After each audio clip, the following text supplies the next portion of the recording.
Kasih setia dalam Tuhan kita Yesus Kristus menyertai kita semua pada hari yang khusus ini, Minggu 30 Maret 2025. Para pendengar renungan Oasis Fajar, mari kita berdoa. Kasih-Mu yang besar Tuhan kami Yesus Kristus akan memampukan kami terus-menerus memahami segala sesuatu yang Engkau perkatakan kepada kami.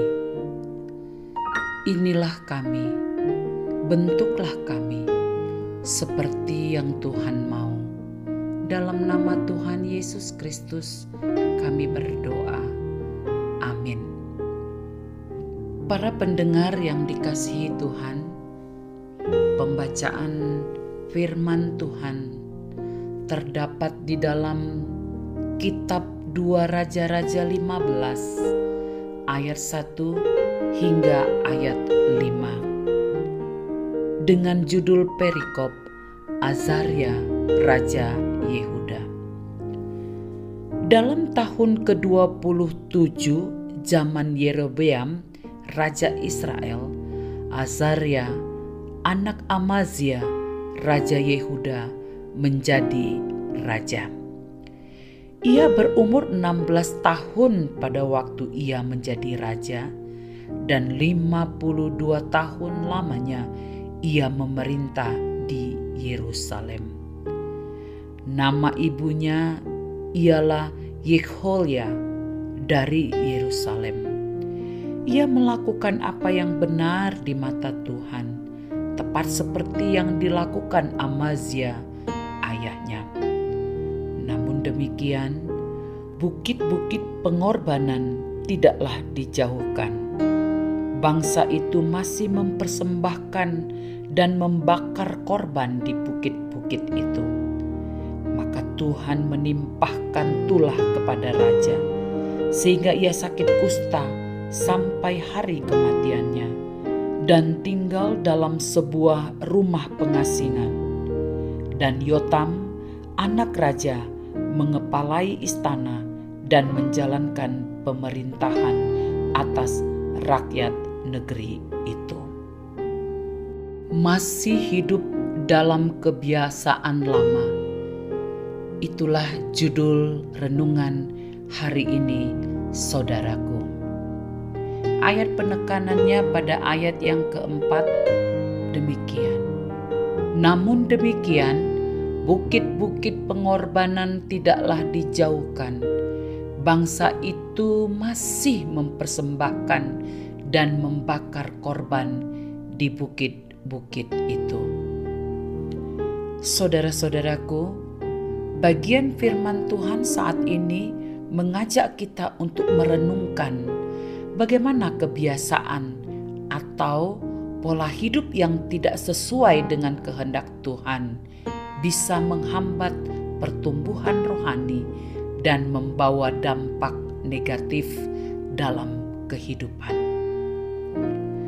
Dalam ayat 4 ini, meskipun Raja Azarya melakukan apa yang benar di mata Tuhan, namun ia tetap membiarkan tempat-tempat penyembahan berhala tetap ada dan digunakan oleh rakyat yang dipimpinnya.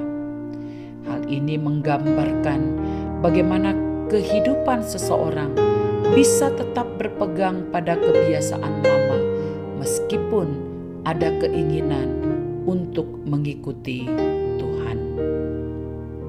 Tetapi kebiasaan lama atau dosa yang tidak diselesaikan bisa menghambat kita untuk mengalami perubahan sejati. Kebiasaan lama seringkali membuat kita enggan berubah atau merasa nyaman dalam pola hidup yang tidak sesuai dengan kehendak Tuhan. Hal ini bisa berbentuk kebiasaan buruk, pola pikir negatif, atau kecanduan terhadap hal-hal duniawi.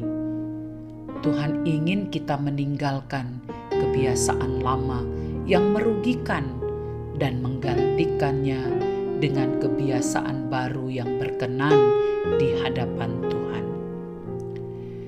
Melalui kekuatan Roh Kudus, kita bisa menjalani hidup yang baru dalam Kristus. Sebagai orang percaya, kita dipanggil untuk memperbaharui pikiran kita agar lebih selaras dengan kehendak Tuhan. Kebiasaan lama seringkali berakar pada cara pandang yang salah, dan untuk benar-benar hidup dalam kehendak Tuhan, kita harus membuang pola pikir lama kita dan menggantinya dengan cara pandang yang Tuhan inginkan.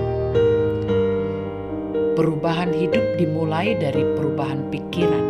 Jika kita ingin benar-benar hidup sesuai dengan kehendak Tuhan, kita harus mengubah kebiasaan dan pola pikir kita yang lama.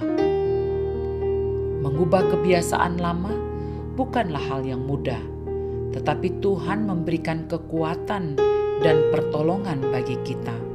Dan proses ini membutuhkan kerendahan hati, ketekunan, dan ketergantungan pada Tuhan.